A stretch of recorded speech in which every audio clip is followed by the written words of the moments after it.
Muito bem, meus irmãos, prosseguimos nessa exposição desse capítulo 5 de Efésios, que nos chama a atenção para a necessidade da santidade.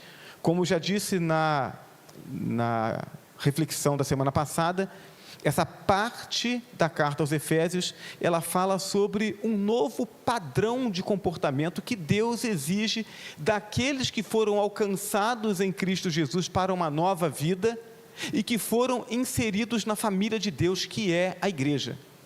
Então, não servimos a Deus de qualquer jeito. Aqueles que foram alcançados pela salvação em Cristo Jesus e que, portanto, deixaram de ser apenas criaturas de Deus para se tornarem filhos de Deus, aqueles que, tendo sido transformados em filhos de Deus, foram inseridos na família de Deus, que é a igreja, essa nova comunidade que tem como propósito comunicar o amor, a graça de Deus, a salvação em Cristo Jesus a esse mundo.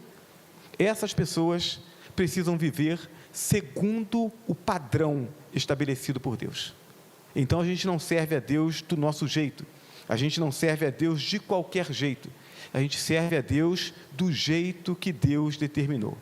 Portanto, aqueles que receberam nova vida, que Deus concedeu a eles, através da sua graça, do seu amor, que se tornaram igreja, precisam viver de modo a que quem está lá fora entenda que esse povo vive diferente e vive feliz e vive unido, e essas pessoas pelo menos tenham nos seus corações produzido uma curiosidade. Por que essa gente vive diferente?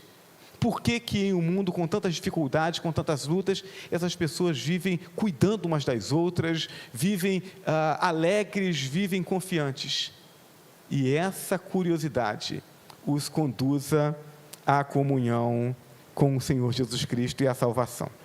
Então, tendo o apóstolo Paulo apresentado como primeiro argumento para essa busca da santidade, a certeza do julgamento, agora ele apresenta a questão que envolve a sabedoria.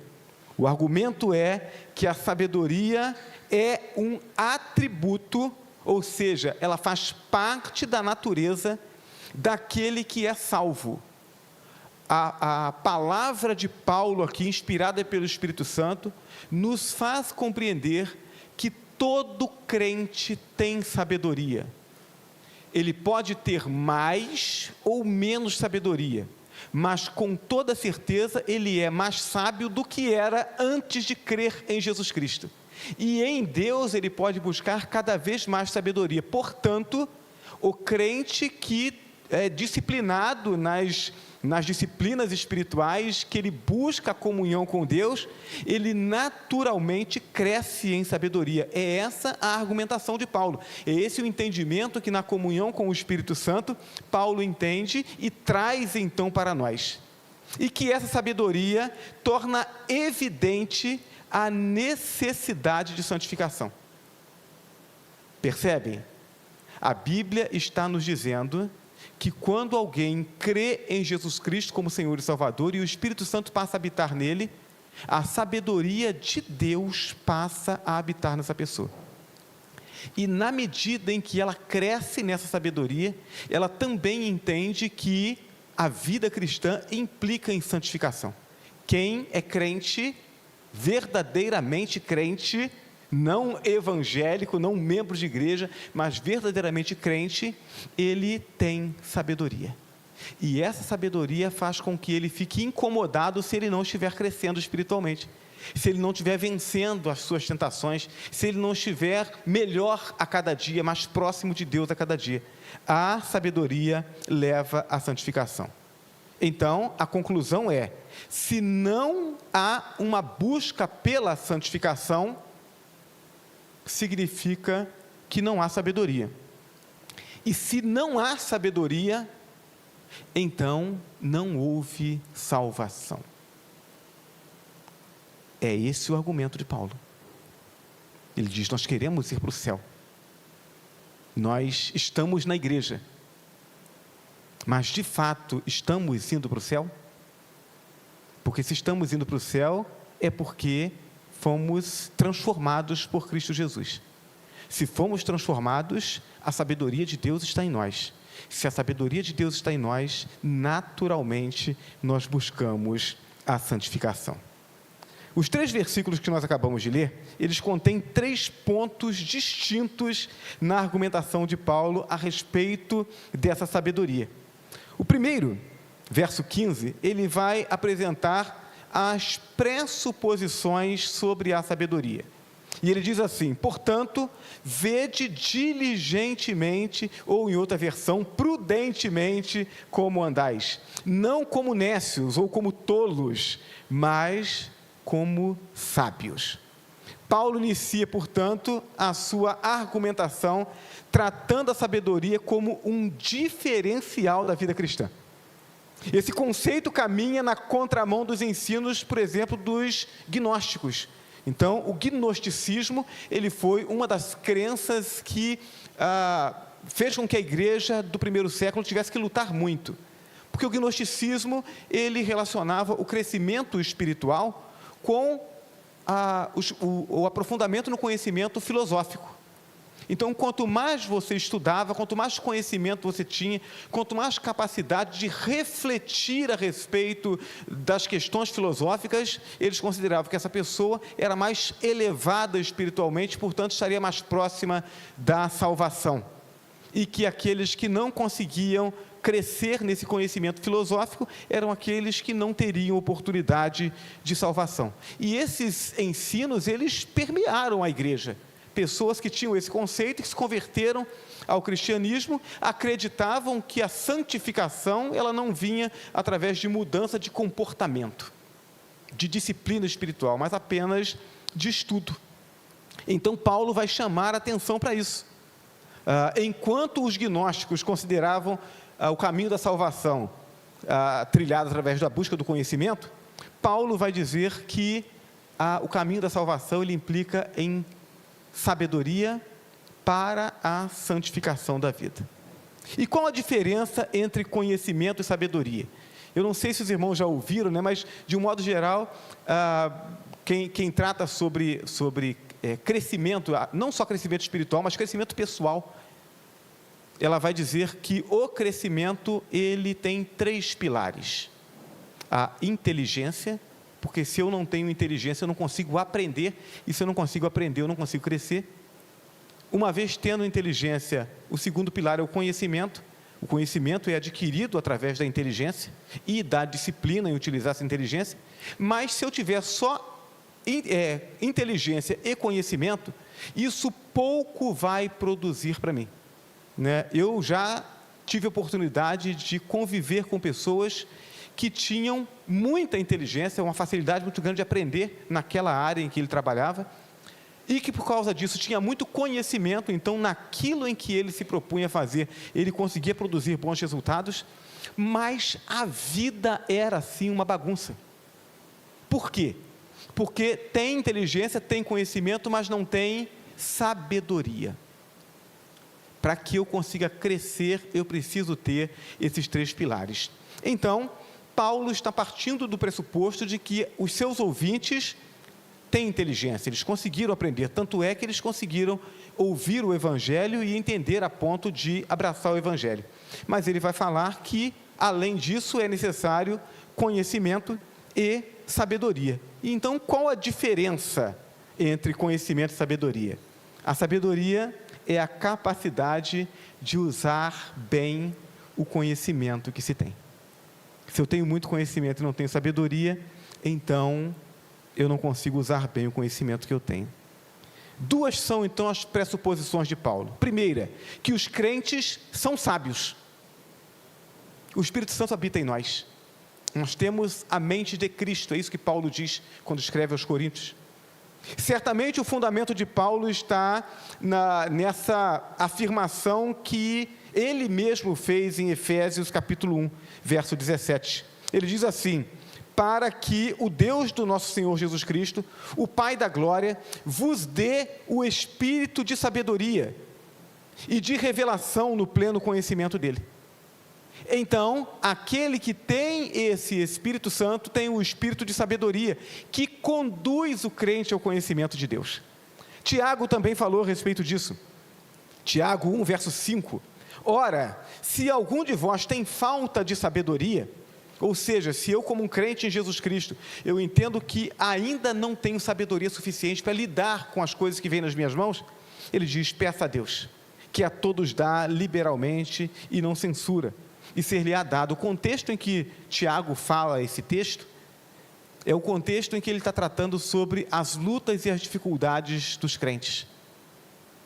Ele fala, vocês precisam exultar diante das lutas, das dificuldades, das dores. Por quê? Porque isso não só é o resultado de uma vida de fidelidade a Deus, quem é fiel a Deus vai enfrentar perseguição, mas também é ferramenta que aperfeiçoa vocês.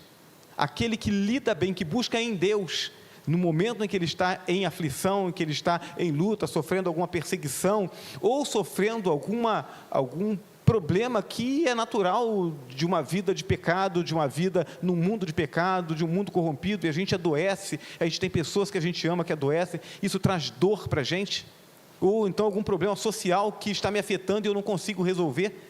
O que Tiago trata ali é que essas coisas, quando vividas na comunhão com Deus, elas nos aperfeiçoam. Ele diz, quem tem sabedoria entende isso. Se você está com dificuldade de entender, busque a sabedoria de Deus, porque ele diz, Deus dá a sabedoria, Deus é a fonte da sabedoria. Então, por conta disso, aquele que é crente de fato, que está em comunhão com Deus, ele é sábio, e ele vai ficar cada vez mais sábio na medida em que ele amadurece. O segundo argumento é que a sabedoria cristã, ela é prática, não é, portanto, uma sabedoria apenas de discursos vazios, né? Uma pessoa que fala muito bem, né? A gente chama para vir pregar, para dar uma palestra, a pessoa dá uma palestra fantástica, olha quanta sabedoria, mas aí você olha na vida dela, ela não consegue colocar aquilo em prática, não, então não tem sabedoria. Por quê? Porque a sabedoria cristã, ela é prática, uma sabedoria que determina um comportamento santo. O apóstolo já havia argumentado sobre a diferença entre o comportamento que deve haver entre a nova vida que é em Cristo e aquela velha vida que nós vivíamos antes de conhecermos a Cristo. Em Efésios capítulo 2, versos 1 a 3, ele diz assim, ele vos vivificou, estando vós mortos nos vossos delitos e pecados, nos quais outrora andastes segundo o curso deste mundo, segundo o príncipe das potestades do ar, do espírito que agora opera nos filhos da desobediência, entre os quais todos nós também antes andávamos nos desejos da nossa carne, fazendo a vontade da carne e dos pensamentos, e éramos por natureza filhos da ira, como também os demais. Então ele está dizendo, antes nós éramos assim, mas ele nos vivificou. Então, antes fazíamos de uma forma, agora em Cristo Jesus nós vamos nos comportar de outra forma. A vida em Cristo, ela é uma vida diferente, as nossas práticas agora são outras. Então, o cristianismo, ele não se manifesta apenas nos domingos, na hora do culto, no momento devocional em que eu fecho meus olhos, eu oro, eu canto. Não, o cristianismo, ele se manifesta em todo o momento, nos cultos e fora dos cultos, em casa, na rua, no trabalho, na comunhão com os irmãos ou no relacionamento com aqueles que não são irmãos. O cristianismo, ele é algo que transforma a vida e não uma proposta de um ritual religioso. Em Efésios 4, verso 17, Paulo continua, ele diz, portanto digo isso, e testifico no Senhor, para que não mais andeis como andam os gentios na vaidade da sua mente. Os gentios, aqueles que ainda não creram em Jesus Cristo, aqueles que não foram inseridos na família de Deus, eles têm um comportamento, mas vocês que são crentes, não, o comportamento de vocês tem que ser diferente, tem que ser ajustado à vontade de Deus. Então, agora como sábios, como ele considera os crentes devem usar essa sabedoria para a tomada de decisão no dia a dia, fazendo escolhas santas que tragam resultados santos. Agora, para cada decisão que eu tomo, eu pergunto, é essa a vontade de Deus? É isso que Deus espera de mim? Essa decisão que eu vou tomar agora, ela vai contribuir positivamente ou negativamente para o crescimento do reino? São essas as perguntas que o crente em Jesus Cristo passa a fazer. Não se comportem como tolos, mas como sábios. Eu estou comprometido com um reino que é eterno. Todas as minhas decisões precisam contribuir para esse reino. A seguir, Paulo procura responder a uma pergunta que está implícita no seu discurso: como se conduzem as pessoas sábias? Então, eu agora descobri que eu criei em Jesus Cristo, o Espírito Santo habita em mim, e então a sabedoria de Deus está em mim. Também descobri que essa sabedoria deve produzir um comportamento, não apenas uma reflexão, mas um comportamento social. Então agora eu preciso responder essa pergunta, já que eu sou sábio e que a sabedoria me conduz a um comportamento, que comportamento é esse? Para que eu possa olhar e identificar se eu estou de fato me comportando assim, como um aferidor, né? Eu sou crente mesmo ou não sou crente? O Espírito Santo habita em mim mesmo ou eu sou só um religioso? Então, Paulo passa a tratar dessa resposta a essa pergunta. A resposta está dividida em 2 versos seguintes, que formam 2 pontos para a nossa reflexão. O primeiro, verso 16, ele diz: usando bem cada oportunidade, ou remindo o tempo, porquanto os dias são maus.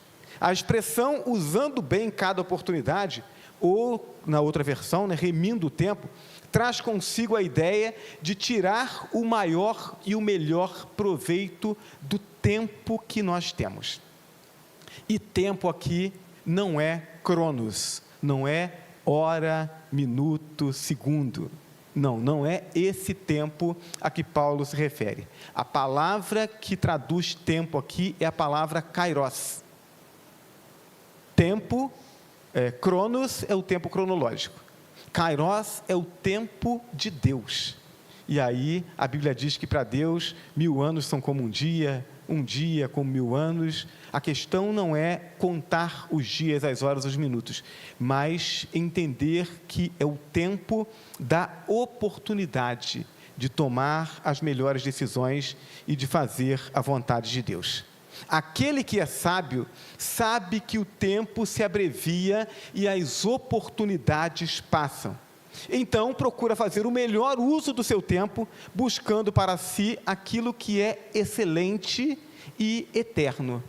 Eu entendo, como resultado da sabedoria de Deus, que eu tenho oportunidades. E eu preciso usar essas oportunidades. Por quê? Porque a oportunidade, eu sempre que falo sobre essa questão de oportunidade, eu me lembro de uma revista de adolescentes que a gente utilizou uns 30 anos atrás, né? Quando eu era professor de adolescentes na primeira igreja batista em Mendes. E aí, o tema daquela semana era oportunidade, e o autor ilustrou a oportunidade assim, como uma cabeça, imagina uma cabeça, só a cabeça, e essa cabeça voa. E ela vem na sua direção. E aí, do meio da cabeça para frente, tem pelos em abundância, né? O cabelo grande, voltado para frente. Essa cabeça tem barba e bigode fartos. Então, é aquela cabeça que vem na sua direção e você tem onde segurar. Mas, do meio para trás, completamente careca. E aí, o autor dizia: a oportunidade precisa ser aproveitada quando ela vem. Se você deixar ela passar por você, você não consegue segurar depois. É essa oportunidade. A oportunidade que surge para mim em todos os momentos de eu escolher fazer a vontade de Deus e promover o seu reino. Cada vez que eu pisco, que eu me demoro, aquela oportunidade passa. E eu perco a oportunidade. Falamos sobre evangelização. Quantas oportunidades, você agora pensando, onde você está?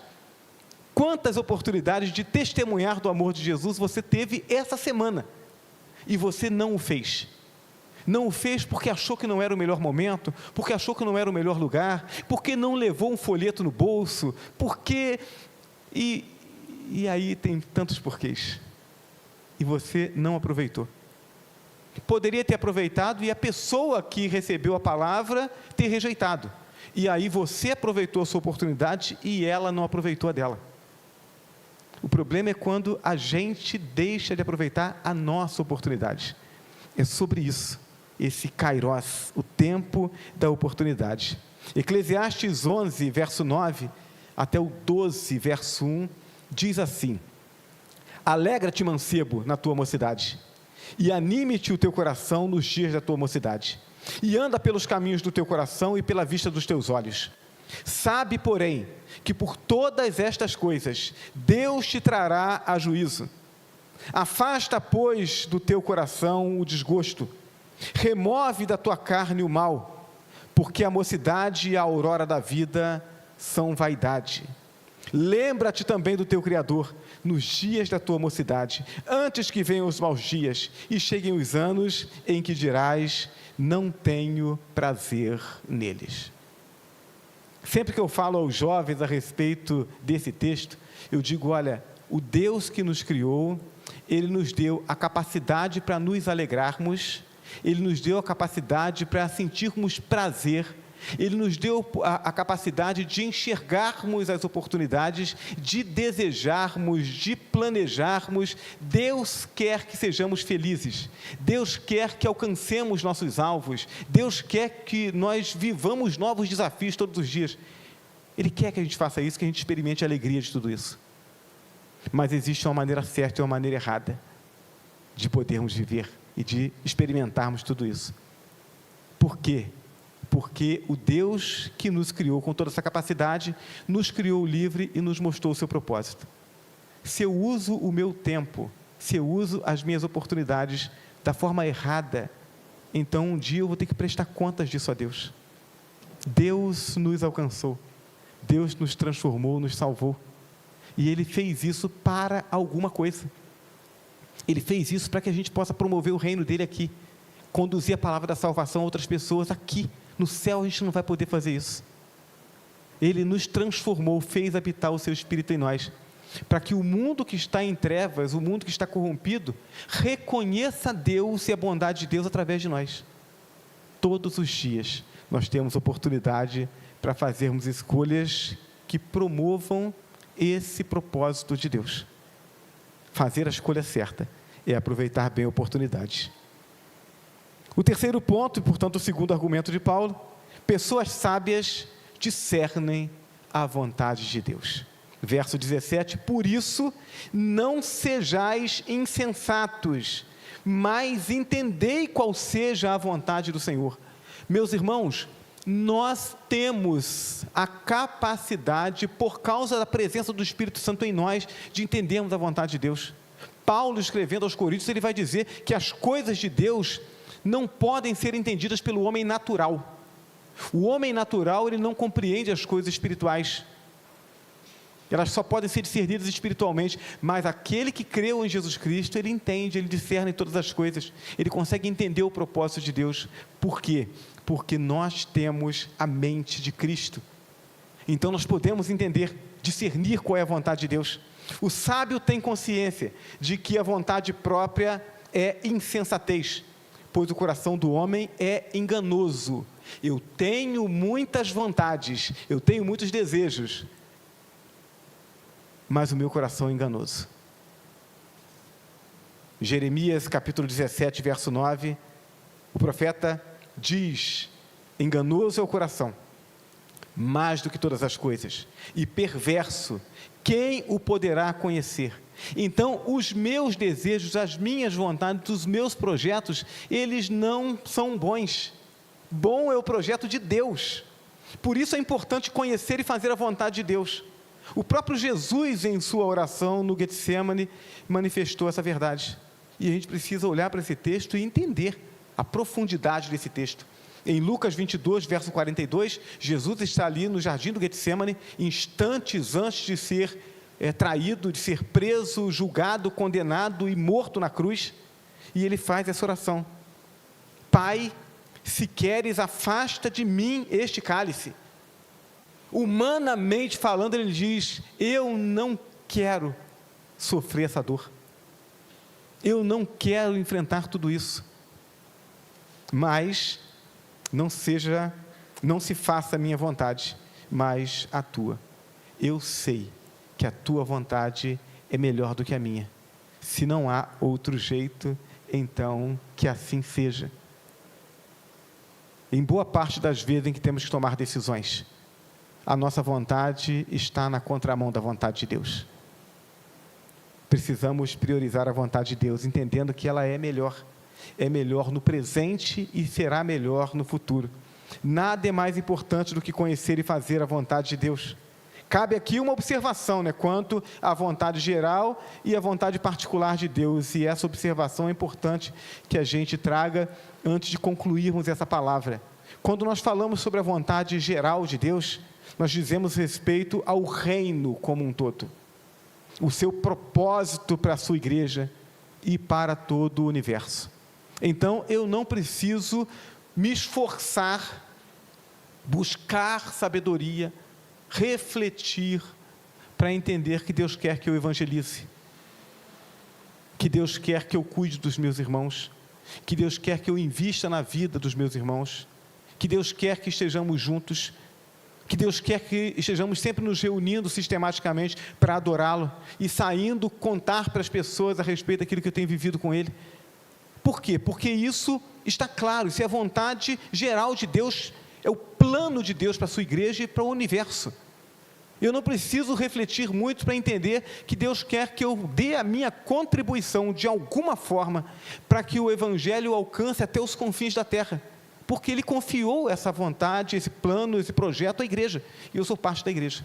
Então, quando nós falamos sobre a vontade geral de Deus, ela é clara e é para todos, mas também temos a vontade particular, e a vontade particular, ela requer profunda intimidade com Deus, e na grande maioria das vezes, a Bíblia trará apenas princípios para que o crente, na comunhão particular com Deus, descubra a direção que deve dar à sua igreja. Eu comentava a respeito disso essa semana, e eu dizia, olha, quando eu estava no último ano do Seminário Teológico Batista do Sul do Brasil, campus avançado em Volta Redonda, eu conheci a Igreja Batista Memorial no Canteiro, situada na cidade de Valença, uma cidade que a gente costuma brincar, e os conhecidos lá de Valença que estiverem ou que posteriormente assistirem essa transmissão, talvez possam rir disso, mas a gente sabe que essa é a conversa naquela região ali, que Valença é o apêndice do estado do Rio. Por quê? Porque tudo acontece naquele eixo ali que vai para a Volta Redonda, que vai para Paracambi, Baixada Fluminense, ou que vai na direção ali de Vassouras e vai Paraíba do Sul, enfim. Valença é uma derivação que tem que não vai para lugar nenhum. Então, assumir o ministério em uma igreja em Valença já era um complicador. Valença tinha uma dificuldade enorme, como tem até hoje, de que o evangelho avance. O espiritismo e o catolicismo são muito fortes lá. O espiritismo de matriz africana, então, muito mais forte. Então, o evangelho tem tido muita dificuldade de crescer lá. E ainda é marcada, a história do evangelho em Valença é marcada por muitos escândalos dos próprios evangélicos. Então, um lugar difícil. Além disso, a igreja ficava num bairro a 7 quilômetros do centro de Valença. E ainda ficava numa rua não pavimentada, que era uma antiga leito de linha férrea, foi ocupada pelos moradores. Então, aquela cara hoje está melhor um pouquinho, mas era assim, difícil. A gente convidava as pessoas para ir no culto à noite lá, o pessoal dizia, onde que é a igreja? A gente explicava direitinho, pastor, já pensava assim, como é que eu vou lá, O ônibus não passa, tem que andar a pé naquela rua, à noite, o pessoal tinha até medo de ir. Mas eu preguei naquela igreja. E antes que houvesse qualquer possibilidade de eu ser pastor ali, o meu coração ardeu por aquele lugar. Então, a despeito do conselho do meu pastor na época, pastor Jonas, saudoso pastor Jonas de Carvalho, Lisboa, a despeito das orientações dadas pelos meus professores no seminário, de que eu não deveria ir para lá, eu fui. E fui feliz ali por 25 anos. Realizamos muitas coisas para o reino de Deus ali. Por quê? Porque essa era a vontade particular de Deus para a minha vida. E na comunhão com Deus, Deus me fez entender que essa era a vontade dEle. Se eu não usar da sabedoria para estreitar a minha comunhão com Deus, para que eu consiga entender a vontade de Deus e discernir entre a vontade de Deus e os desejos do meu coração, se eu não fizer isso, em alguns momentos, pode ser que eu ouça a vontade do meu coração e acredite que seja a vontade de Deus. E quando isso acontece, meus irmãos, o resultado é a tomada de decisões erradas e depois um coração revoltado contra Deus. Eu conheci uma irmã, alguns anos atrás, e ela de vez em quando chegava para a gente assim, né, alguns jovens que estavam mais envolvidos com o trabalho da igreja, e ela chegava e dizia assim: eu quero que vocês orem por mim. Por quê? Porque Deus me falou para eu fazer esse projeto. O que vocês acham? Aí eu dizia: bom, se Deus falou, né, o que eu vou achar diferente? Aí começava o projeto, daqui a pouco dava tudo errado, aí voltava, revoltada, e aí passava mais um tempo, voltava ela de novo: olha, Deus me falou, o que vocês acham? Não tem que perguntar o que eu acho, se Deus falou. Só que é Deus mesmo que está falando, porque Deus estava sempre mudando de ideia. Eu tenho um amigo também que é assim, todo dia Deus fala com ele, amém, né? Só que as coisas que ele acredita que Deus está falando com ele, ele tenta fazer e não dá certo. E aí, o que eu entendo disso? Deus está mudando de ideia? Não, Deus não está mudando de ideia. Ele está ouvindo o coração dele e não a vontade de Deus. Então, sejam sábios para poder discernir a vontade de Deus. Para que isso aconteça, eu preciso estreitar minha comunhão com Deus. Eu preciso olhar para a Bíblia não como um livro esotérico, não como um livro em que cada um tem a sua interpretação, mas olhar para o texto bíblico e perguntar: o que é que o texto está dizendo? O que é que Deus quis falar para os seus ouvintes originais? Então, depois que eu respondo essa pergunta e eu entendo quais são os princípios eternos que estão ali, aí eu pergunto: como é que esses princípios se aplicam à minha vida hoje? É assim que se lê Bíblia. Porque senão eu leio um texto aqui, e aí o texto falou a palavra sábado, e aí porque eu li isso no sábado, não deve ter alguma coisa, né, desse texto envolvendo o dia de hoje, e eu começo a fazer interpretações loucas, e isso me leva a tomar decisões erradas. Deus quer que vivamos uma vida de santidade. Para que isso aconteça, eu preciso buscar o conhecimento da palavra de Deus. Eu preciso entender que esse conhecimento, ele deve produzir atitudes práticas, precisa determinar as mudanças no meu dia a dia. E eu preciso continuar na presença de Deus, para que eu possa discernir entre aquilo que Deus quer para mim, na sua vontade particular para a minha vida, e aquilo que é só desejo do meu coração, para que, abrindo mão da minha vontade e fazendo a vontade de Deus, eu possa colher os melhores frutos. Se você é crente em Jesus Cristo, você é salvo. E se você é salvo, você é sábio. E se você é sábio, você vive comprometido com a santificação. E essa santificação alegrará o seu coração, fortalecerá a igreja e testemunhará para aqueles que ainda não são crentes, para que eles possam se tornar crentes em Jesus Cristo. Esse é o plano de Deus para a minha vida e para a sua vida nesse tempo.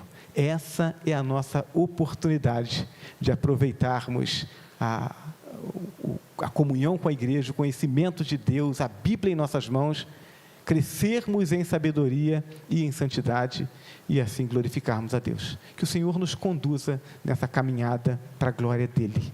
Amém?